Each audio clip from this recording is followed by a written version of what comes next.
आई नानीजींचा काही फोन नाही. गाडी मिळाली असेल ना त्यांना? मिळाली असेल ना. चल बाई राधिका, तुला तू आवरून घे बरं. हे घ्या, चहा घ्या. बाकीचं मी पाहते सगळं. आता तू काहून हे सगळं करून आली? जा ना, आवर ना. हो आवरते मी. हे घ्या बघा.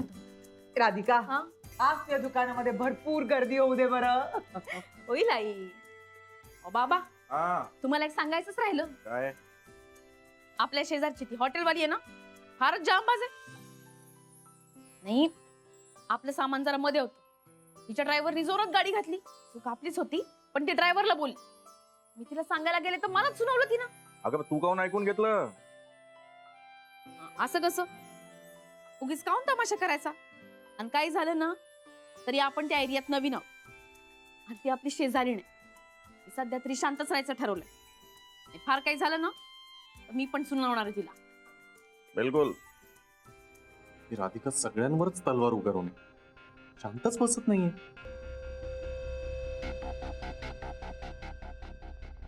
चला मी येतो. डबा घ्या ना. हो. मी विसरता. बरं राधिका, तू जाशील ना की सोडू तुला जाताना? जाईन मी. नक्की ना? अगं जा ना, तो सोडतोय तर. नाही नको बाबा, मला थोडा वेळ आहे अजून, नंतर जाईन मी. अगं हे नेहमीच असणार आहे. मी काय म्हणतो, तू त्यापेक्षा एक काम कर ना गुरु. तू सुनबाईला ना एक 2 व्हीलर घेऊन दे. अहो बाबा, तुला चालवता येते ना का? नाही, नागपूरमध्ये असताना यांनी शिकवली होती मला, पण आता इतके वर्ष चालवली नाही ना, नाही जमणार बहुतेक. काही होत नाही. शिकलेलं कधीही विसरत नाही माणूस. थोडा सराव केला ना की जमतं सगळं. मी तर म्हणतो गुरु, तू गाडी घेऊनच दे हिला. हा, म्हणजे कसं, तू कुणावर डिपेंड राहणार नाही. ना टॅक्सी ना रिक्षा ना गुरु. तुझी तू मोकळी. बाबा आयडिया चांगली आहे, पण आताच एवढा खर्च झालाय, आता परत. अरे पण खर्च एकदाच होणार आहे ना, पण बचत आयुष्यभराची होणार की नाही. शिवाय ती तुझ्यावर डिपेंड राहणार नाही ना. हा ऍक्च्युली तेही बरोबर आहे. घेऊया ना, घेऊया. राधिका, तुझ्या आवडीच्या रंगाची स्कूटी घेऊया आपण. ओके, हवं तर एक काम करूया ना, आजच लगेच संध्याकाळी शोरूमला जाऊ आणि तू सिलेक्ट कर कुठली आवडते ती. ठीक आहे? बरं. चला येतो मी. सावकाश रे. हो हो. चला बाबा, मी पण आवरते आता. आधी रेवतीकडे जाईल, मग तिथनच दुकानात जाईल. हा बर बर. मी तुझ्यासाठी डबा भरते बरं. हो. डबा घेऊन जा, विसरू नको. चला, मुलं आपापल्या कामाला लागली. परमेश्वरा, माझ्या सुनबाईच्या बिझनेस मध्ये जरा जम बसू दे बस. अरे मी पण आवरतो का, जरा बँकेत जायचंय. सुरू कर. अच्छा खा ना, तिथेच फोर्क आहे. नाही, तू खाऊ घाल. अगं इथे जरा.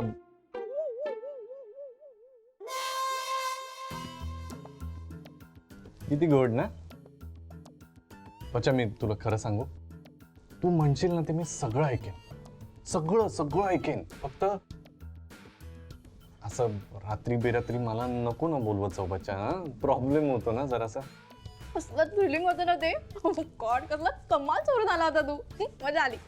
थ्रिलिंग कसलं त्याच्यामध्ये? बच्चा माझी वाट लागली, कळलं ना तुला? म्हणजे पाहिलंच तू नंतर. तो दूधवाला येईपर्यंत फरशीवर बसून होतो आणि आई आणि राधिकाचे लुक्स पाहिले ना कसे होते. असं नको ना करत जाऊया प्लीज. हा ओके फाईन, मी नाही करत असं. दॅट्स लाईक माय स्वीट बच्चा. Very good. पण तुम्हाला एक नवीन घर घेऊन दे ना, मग सगळं सॉर्ट होईल ना. काहीच टेन्शन नाही. ओनली यू अँड मी.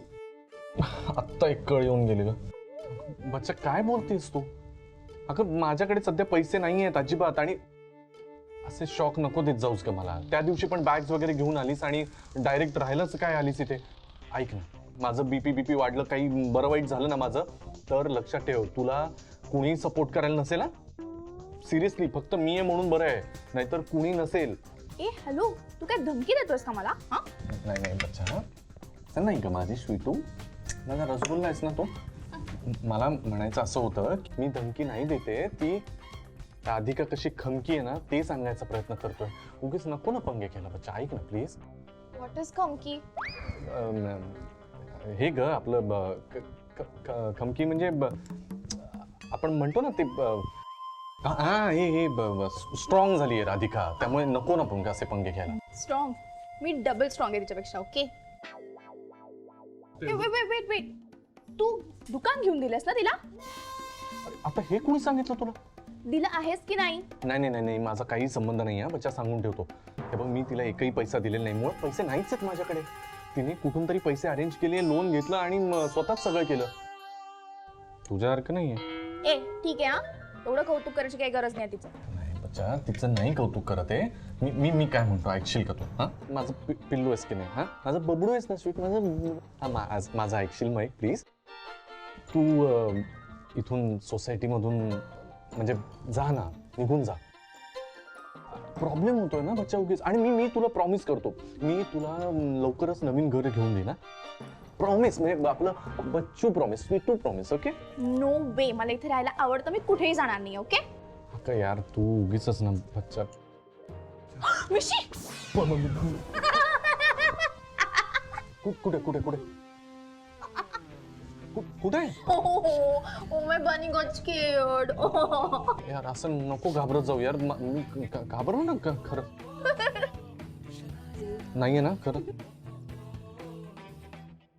काय झालं वहिनी, कसलं टेन्शन घेता एवढं?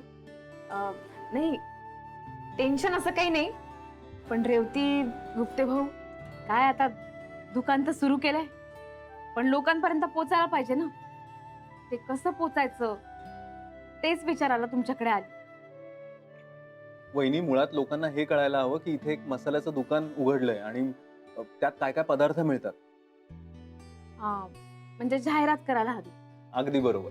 आपण ऑनलाईन पब्लिसिटी करू शकतो. एक मिनिट, लिहून घेते मी. पण गुप्ते भाऊ, त्याचा काही फायदा होतो का? अहो वहिनी, आता सगळ्याच बायकांना इंटरनेट वापरता येतं. आता रेवतीने नाही का तुम्हाला शिकवलं? बसल्या जागी सगळ्या पदार्थांची माहिती मिळेल तुमच्या दुकानातल्या. आणि जवळच्या एरियासाठी आपण हँडबिल्स वाटू शकतो, हो की नाही? हा, आणि एखादी ऍडही शूट करू शकतो ना आपण. पण रेवती, त्याच्यासाठी खूपच खर्च येईल. का खर्चाची काळजी करतेस? मी आहे ना. हे बघ, माझे काही कॉन्टॅक्ट्स आहेत, सो आपण थोडी कमी बजेटमधली ऍड शूट करू शकतो. मी करेन मॅनेज सगळं. वहिनी, तुम्ही एवढे टेन्शन घेऊ नका. जाहिरात म्हणजे इन्व्हेस्टमेंट असते. हे पहा, लोक आपल्यापर्यंत पोहोचण्यासाठी आपण लोकांपर्यंत पोहोचणं गरजेचं आहे. आणि होर्डिंग्स लावायला हवेत, स्टँडीज. ते होर्डिंगचं मी दिलंय करायला, पण अजून आलं नाही ना. पण येईल. हा, आणि त्याच्यासाठी टॅगलाईन तयार करता येईल. आणि त्या टॅगलाईन मध्ये आपण हा मुद्दा हायलाइट करू शकतो की तुझ्या कुठल्याही पदार्थांमध्ये कुठलेही प्रिझर्वेटिव्ह नाहीयेत. तुझे पदार्थ घरगुती आहेत. हा USP आहे तुझा. बाप्पा, कितीतरी गोष्टी करायला हव्यात ना. हे बघ, तू सगळं प्रामाणिकपणे आणि मेहनतीने करतेस. सगळं छान होईल.